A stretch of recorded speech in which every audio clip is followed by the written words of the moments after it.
যাওয়ার সময় সে সময় পর্যন্ত পায় নাই। তাকে গিয়ে যখন সেনাবাহিনীর লোকেরা বলেছে যে আপনি দুটো চয়েস আছে আপনার, আপনি দুটোর মধ্যে একটাকে বেছে নেবেন, সেটা হচ্ছে যে চতুর্দিক থেকে জনগণ আসছে উত্তাল সমুদ্রের মতো, তাদের দ্বারা পিষ্ট হবেন নাকি যান বাঁচানোর জন্য পালিয়ে যাবেন। সেই নেত্রী যিনি সবসময় বলতেন যে আমি পালাই না, আমি ভয় পাই না, আমি মুজিবের বেটি, আমি পালাই না, বলতো না? কিন্তু সেই মহিলা তখন জীবন নিয়ে তার নেতা কর্মীদেরকে ছেড়ে দিয়ে সমস্ত সারা দেশে যে অসংখ্য আওয়ামী লীগেররা আছে তাদেরকে বিপদে ফেলে দিয়ে সে পালিয়ে গেছে, তাই না? এই অঞ্চলে তো অনেক মানুষ আছেন যারা আওয়ামী লীগ করতেন, তাই না ভাই? এখন তাদের কি অবস্থা? সে নেতৃত্ব তাদের দেখার নাই, সে নেত্রী পালিয়েছে, তাদের নেতারা পালিয়েছে, তাদের নেতা যারা ছিল তারা এখন বন্দী হয়ে গেছে দুর্নীতি করার দায়ে, তাই না? এই হচ্ছে পরিণতি ফ্যাসিবাদের, এই হচ্ছে পরিণতি যারা আপনার জোর করে ক্ষমতায় টিকে থাকতে চায়। আমার দেশে যেন শান্তি থাকে, আমার জিনিসপত্রের দাম যেন কম হয়, মারামারি যেন না হয়, তাই না? এই জিনিসগুলো আমরা চাই। চুরি ডাকাতি যেন না হয়। আর আমাদের এই অঞ্চলের মানুষের একটা বড় সমস্যা আছে, গরু চুরি যেন না হয়, তাই না? ধান যেন কেউ কেটে নিয়ে যায়, তাই তো? এই জিনিসগুলো আমাদেরকে সুন্দর করতে হবে, দেশকে গড়ে তুলতে হবে। স্কুল কলেজ মাদ্রাসাতে যেন ভালোভাবে ছেলেমেয়েরা লেখাপড়া করতে পারে তার ব্যবস্থা করতে হবে।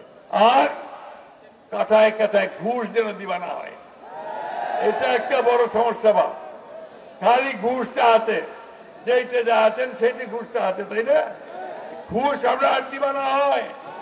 আপনারা সবাই রুখে দাঁড়াবেন, কেউ ঘুষ দিবেন না।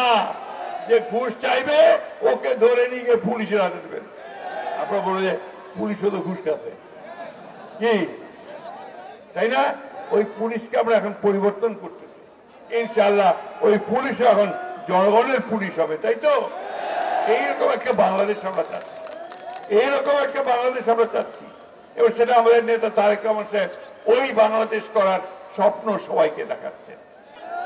সে ভেবেছিল কোনোদিন ক্ষমতা থেকে যাবে না, কিন্তু আমরা বলি না একটা কথা যে আল্লাহ তাআলা ভাবে একরকম, মানুষ ভাবে একরকম, আল্লাহ তাআলা কিন্তু ভাবে আরেক রকম, তাই না? দেখেন কিভাবে একেবারে কয়েক মাসের মধ্যেই এই হাসিনাকে সব পরিবার সহ ছেলে মেয়ে বউ, বউর বউ, ছেলের বউ সবকে নিয়ে পালিয়ে যেতে হয়েছে, তাই না? ক্ষমতায় যায়, ক্ষমতায় গিয়ে তারপরে একটা ভীতি, একটা ত্রাসের রাজত্ব সৃষ্টি করে। সে তখন গুম করে খুন করে যেভাবেই হোক সে ক্ষমতায় জোর করে টিকে থাকার চেষ্টা করে। হাসিনা তাই করেছে, তাই না?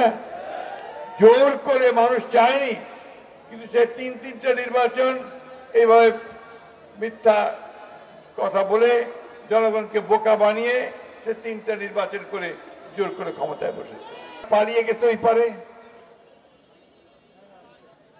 পালিয়ে গিয়ে হাসিনা ওইখান থেকে সে ষড়যন্ত্র করতেছে, চক্রান্ত করতেছে, একটা মিথ্যা প্রচারণা চালার চেষ্টা করতেছে।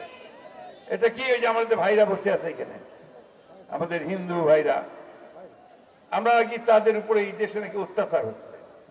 আমি বলেন তো ভাই, আপনাদের এই অঞ্চলে কোনো অত্যাচার হয়েছে? কোন নির্যাতন হয়েছে? কারোর উপরে কোনো চাঁদা চাওয়া হয়েছে? কাউকে হত্যা করা হয়েছে? হয়নি। কারণ আমরা এই অঞ্চলের মানুষেরা আমরা খুব শান্তিপ্রিয় মানুষ, হিন্দু মুসলমান বৌদ্ধ খ্রিস্টান আমরা সব সময় একসাথে বাস করি, তাই না? দুর্গাপূজা গেছে না, দুর্গাপূজা গেছে তখন ফরাজুদ্দিন আজাদ আপনাদের প্রত্যেকটা মণ্ডপে মণ্ডপে ঘুরে গেছে না? গেছে কিনা কয়েন? জোরে কইবা হবে।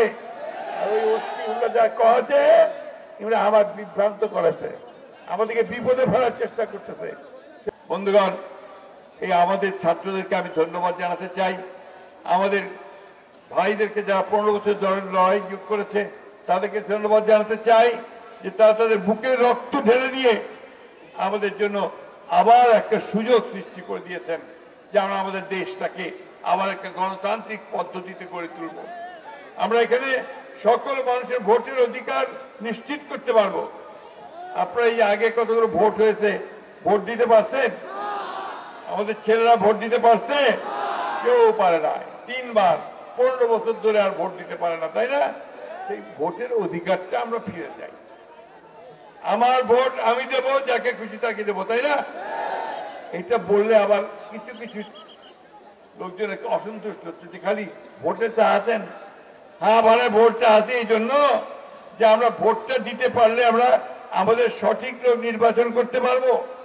সেই লোক পার্লামেন্টে গিয়ে আমাদের জন্য ভালো কাজ করবে, দেশটাকে ভালোভাবে সঠিকভাবে সাজায় দিবে, তাই না?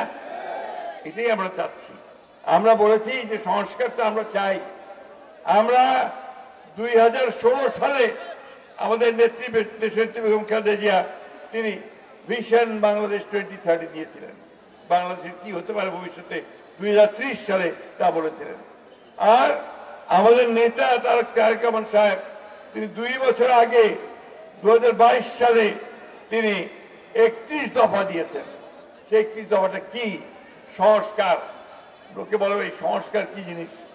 সাধারণ মানুষ সংস্কার অত বুঝে না, তাই কি বুঝে? মূল কথা আমি যেন ভোটটা দিতে পারি।